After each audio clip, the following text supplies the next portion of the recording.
Good afternoon. My name is Michael Darren. I'm the Education and Engagement Coordinator here at Japan House. I am so excited to be out here in the beautiful Arboretum and the gardens near Japan House to introduce today's featured guest and our next Japan House Shares.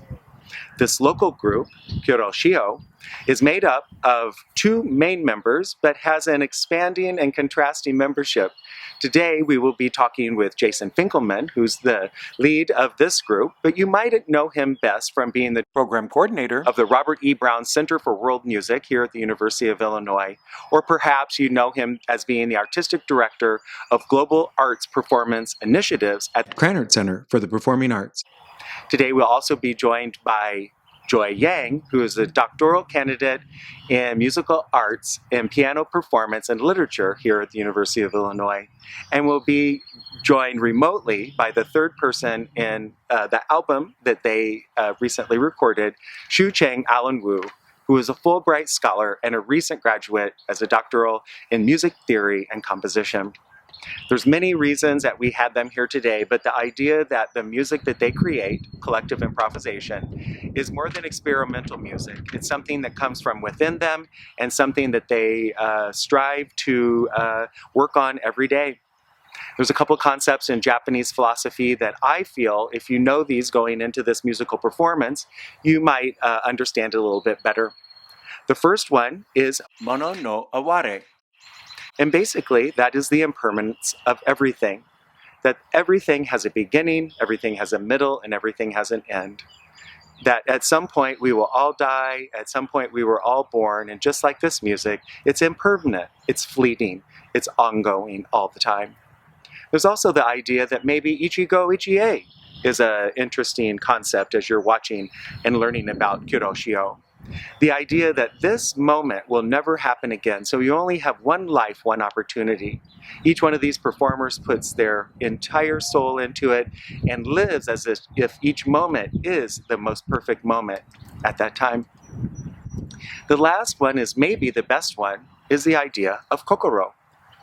Our sensei, Kimiko Gunji, teaches us that kokoro is your mind, your heart, and your spirit. It's much like a rock in a way, rolling down a hill. That some days that is a lighter feeling and happiness, and some days it's rolling and it might get stuck in a sad feeling, but that's okay, or anger, or surprise, or upset. And that's kind of what the music provided through this group does for me. It's an ongoing kokoro, an ongoing rock going down this hill. It gets to a point, maybe it stops a little, and then it picks back up. There's energy behind it, and it is fleeting. So without any more conversation, I will introduce the wonderful group, Kuroshio.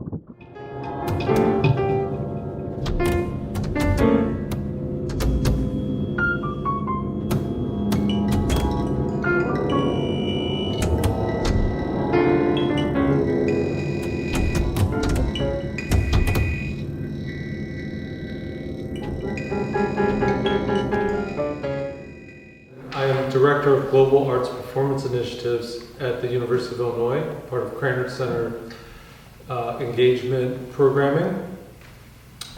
And as an artist, I am here at the University of Illinois leading Improvisers Exchange, which is an ensemble course in the School of Music. And I perform as an improviser, and I compose music for dance. Hi, my name is Joy, and I'm a first year DMA student in piano performance and literature. And I mainly study classical piano, but I also am pursuing a cognate in jazz piano performance. And I also play the Theremin in Kuroshio. That's a little bit about myself.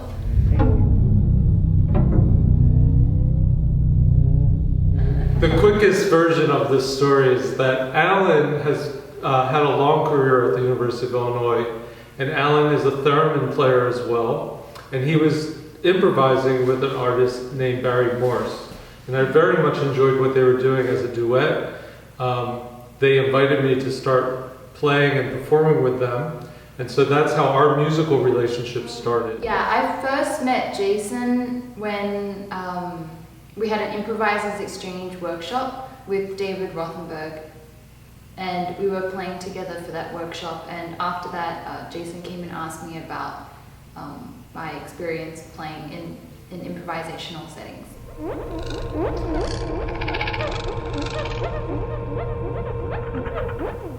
Kuroshio came together because I was curious about of presenting an ensemble of players where we were all from Asian backgrounds, whether we're Asian American or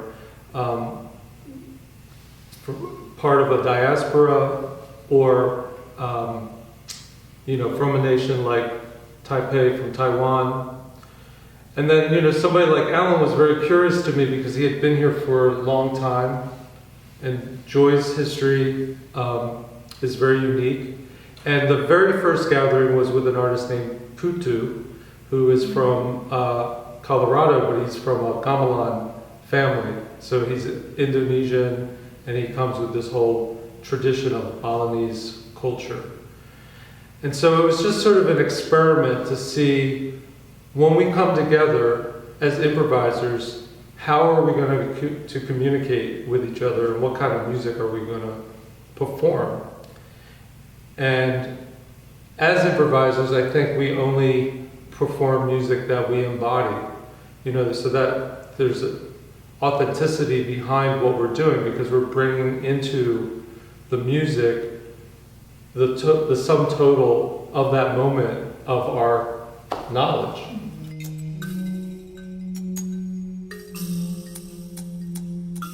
Yeah, I think as Jason touched upon in the Kuroshio group, part of the group style is each person's individual musical experiences and background and personal identities, and that contributes to a unique group sound in how we listen and flow with each other in our performances.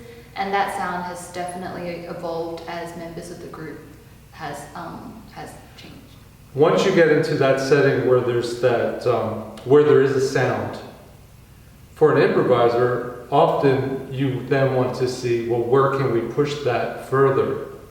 Because you just always want to have the ability to continue to be surprised, to continue to be challenged in the moment. And that's really the beauty of this art form.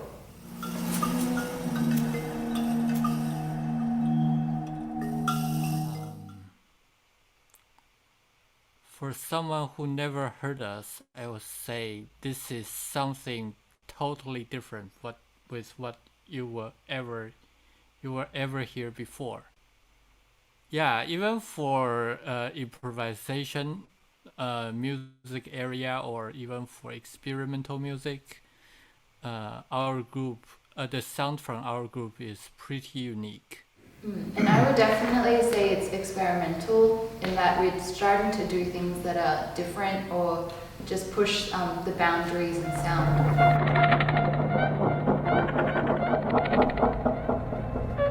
Right. Well, I do want to emphasize something, because embracing our heritage is not necessarily what I think I was trying to do when I put the group together. As Joy said, it's an experiment. I was curious about how our identities of being raised in Asian families, or in my case, having half of an Asian line and half of a Jewish line, how, if in any way, did our upbringing influence what we do as artists? For the recording, we were focusing on the 75th anniversary of the bombing of Hiroshima and Nagasaki. And we were working in collaboration with a visual artist named Michael Krannert.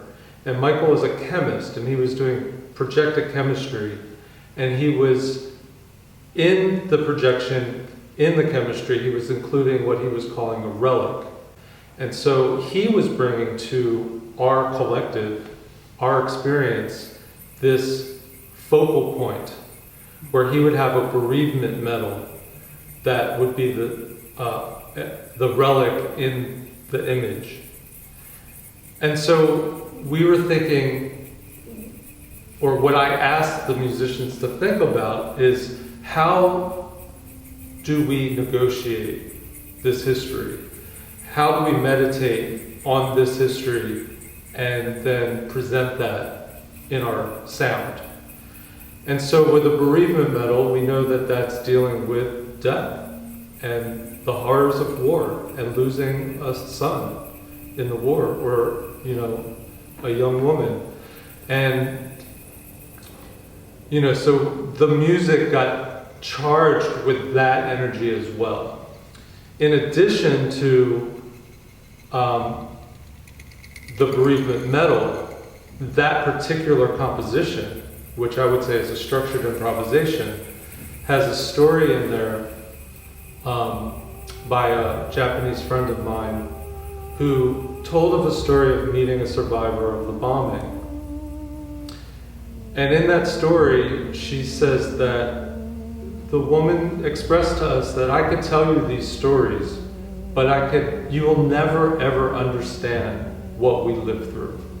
You will never understand what we endured.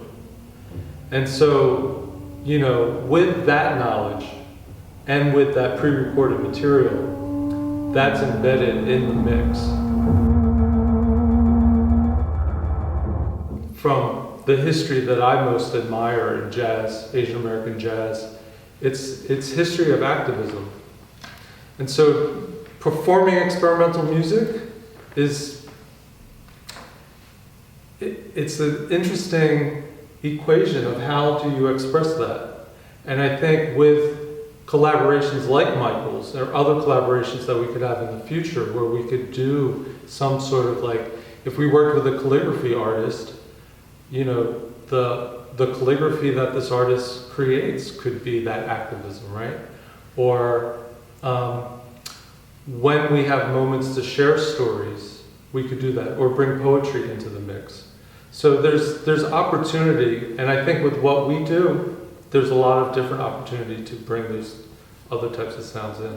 So in an answer to your question, like, what's the significance of what we do right now, from my personal standpoint as a member of the group, I feel that when Jason reached out to me to consider being a part of this new project, Kuroshio, one of the things that he highlighted was meditation on my own cultural identity. And especially, I'm sure a lot of other Asian Americans or Asian Australians can identify, growing up in a country with different cultural upbringings and languages around you, sometimes it can be hard to make sense of all of that and understand who you are, especially when you don't really fit into one box. And so I think this group and the music that we made was really helpful for me to try and see how my identity fits in with my sound. And as a pianist who studies classical piano and also jazz, which are pretty separate idioms, it was really comforting to have a space where I could just make sound and be expressive in my own way.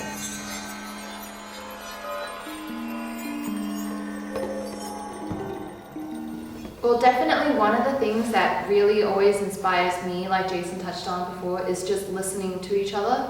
And I love how this group is so responsive and inventive. Everyone always comes with their own experiences and new things that they've been exploring on their own. But in the moment, even if someone uses a sound that I've heard before, it's always different because we're flowing with the conversation that's happening between the group.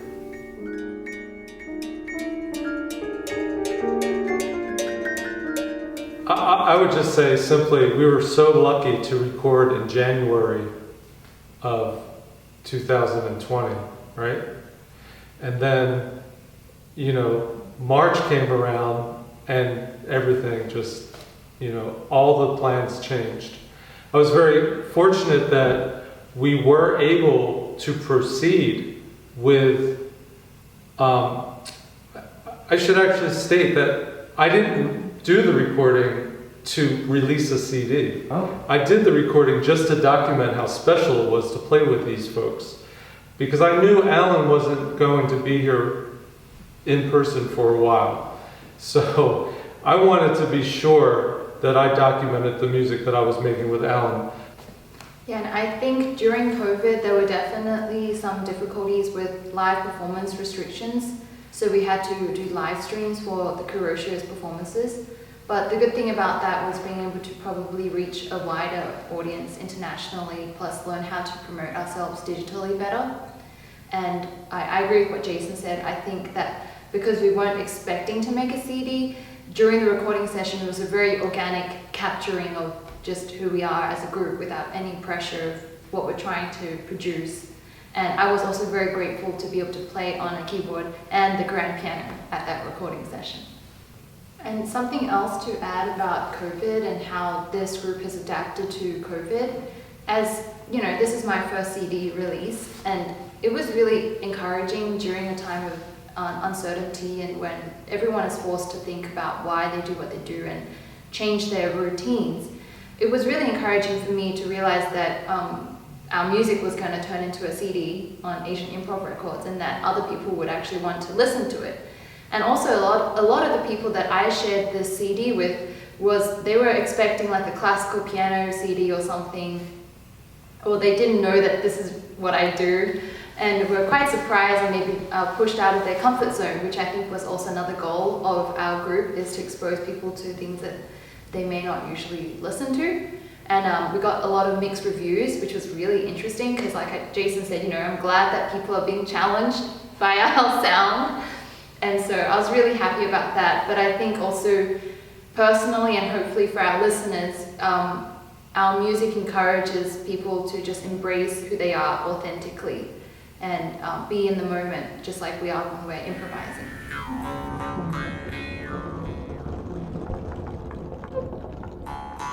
During the rehearsal, it's really just learning how to listen to the other, understand their phrasing, how their musical mind works, and what, like Jason said, what decisions they make, and then how you can support them or challenge them, and how your language fits in with theirs. And often I found that even when Jason and I had played with another person, when it came to a duo setting, I had to change how I thought about my role. So there were certain spaces that I had to fill before Alan would fill it. And so kind of thinking about role, we talked about role in the group, and it could be like a harmonic, melodic, rhythmic role, or even role as in, are you a challenger or a supporter? Are you going to say the opposite or go along with where it's going, the flow? And also learning as a group, like timing is really important and when to do what, or endings. I think that's something that we sometimes get to know during our rehearsals, how we like to end things, or Jason likes to sometimes have a rough plan of landmarks of like, okay, we'll do this thing, and then when I do this sound, we'll transition to this thing. So learning how to communicate what those landmarks mean to one another.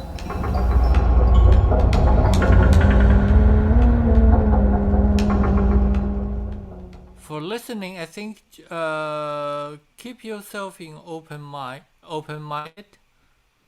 So, if you don't expect what is happening and you just join the ride, and I think Kuroshio actually this recording did a great job for this purpose. Actually, I was trying to listen to the CD in different ways. Just like Jason said, I was trying to use it as ambience music and try to use it as a lullaby or something like that. But most of the time, our music actually challenges you from time to time. There's something popping out that requires your attention. You can't just sit there and watch read something else or watch TV while it's actually very difficult to put your attention away from what's happening in the music. Yeah. So yeah, if you have time, just sit down and give your time to the music. I think you will enjoy it, right?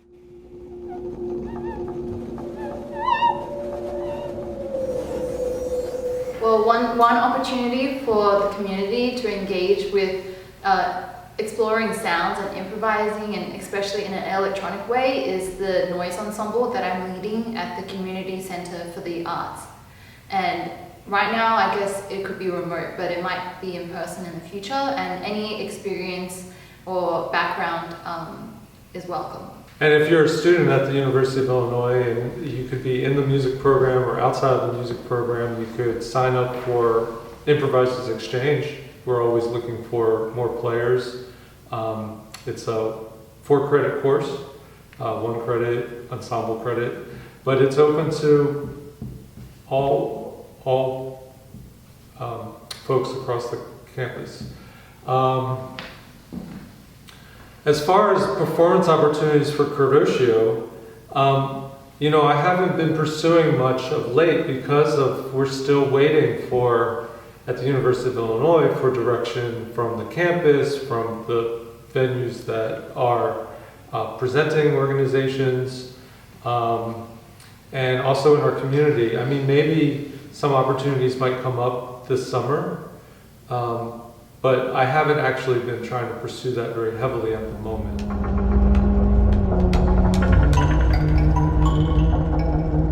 When I was putting together this ensemble and I was thinking about a Pan-Asian ensemble of improvisers, I kept thinking, well, what are some of the elements in the world that connect us all?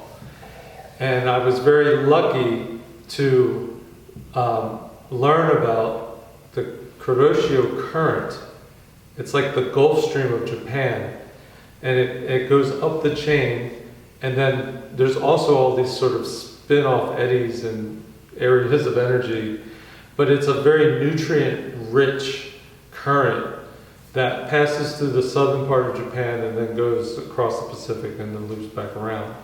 So it's a very important energy on our planet. Anyway, so I thought, oh, this is fantastic. Kuroshio, really, water, the oceans, touch many of the Asian countries, aside from landlocked countries, but this really was the name that appeared.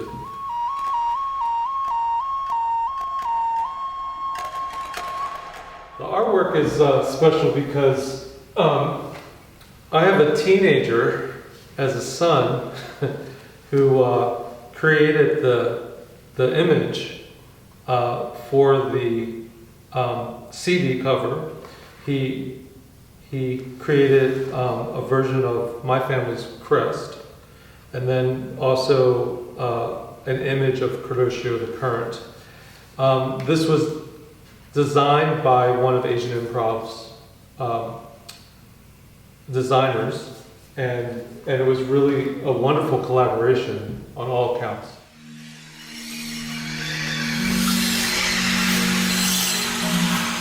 It was just a very organic process. I mean, I had this recording, I mentioned it to Tatsuya Aoki, who's one of the lead members of Asian Improv Records, and he, without hesitation, said, let's release it.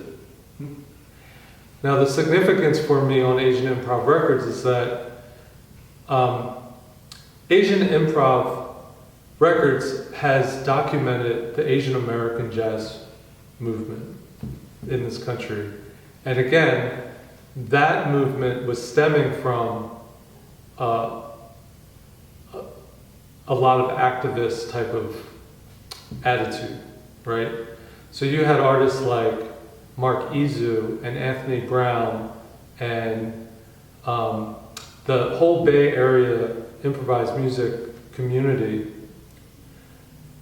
creating works that were based on Japanese American incarceration with poetry from poets who some of them were incarcerated as children, like Lawson Inada, one of my heroes.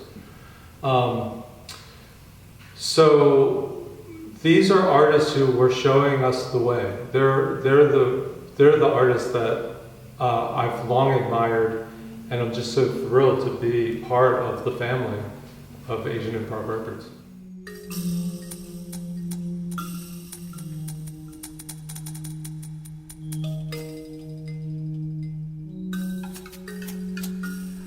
The core system is actually built up on my dissertation project called Super Sampler, which automatically combines different sounds into like when I improvise, I can play the keyboard spontaneously. So the keyboard I use is over here is called Instrument. As you can see, it's a flat panel keyboard, and you can have three-dimensional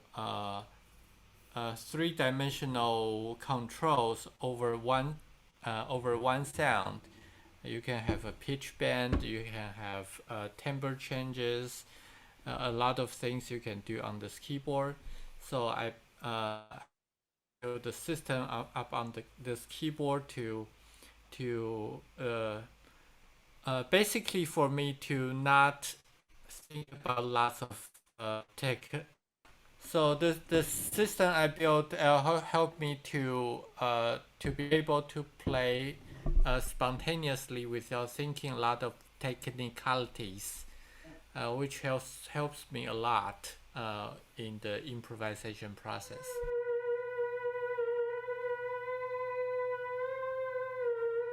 So this is the theremin. It's one of the only instruments that you play without touching. It was invented by Leon Theremin in 1928. This vertical antenna controls the pitch. And this one controls the volume or the dynamics. And on the other side, there's various knobs that can control the tuning, the brightness, the waveform, and my theremin also has CV input, and also it controls the volume. Electromagnetism creates a sound when your body reacts with the instrument, and what I've done is I just plug it into an amp, and it is one power source, and I also use an interface with my laptop on Ableton Live to create my own sounds that I like to play on the theremin. And I control the sounds. Today I'm controlling it with this little bitty controller.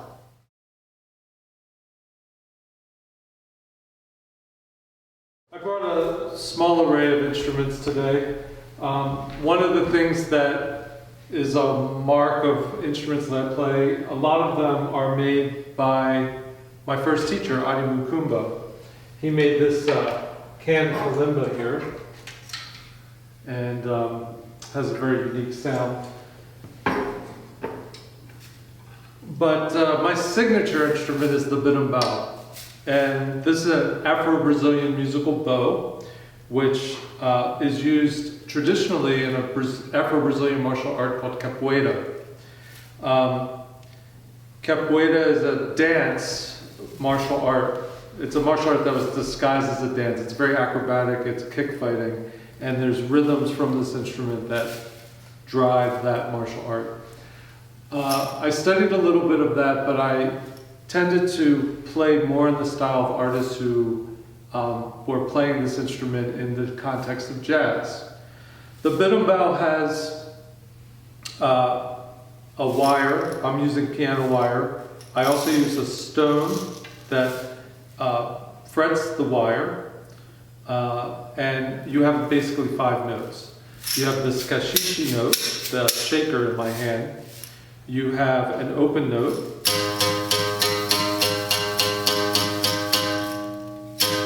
Then you have the closed pitch. It's generally, the way I play it, generally really a half step. And then you have a buzz note. And then you have sort of the accents, right? So when I move the gourd away, you get this wah-wah sound. So that's an articulation. Of course, you could play other parts of the instrument. But the principal part of the instrument that's played in capoeira especially is the combination of these notes. So a rhythm like this you would hear.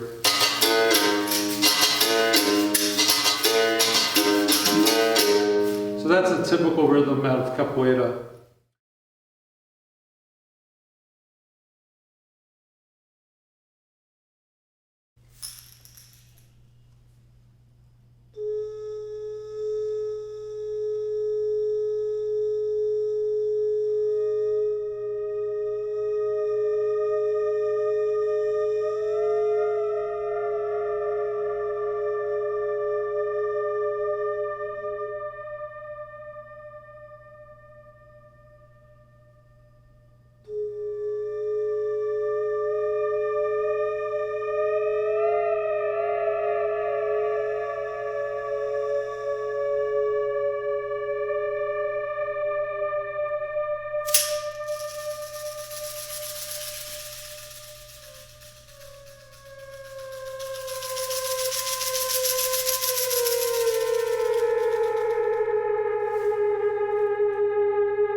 A special thank you to Kuroshio for letting us feature them on today's Japan House Shares.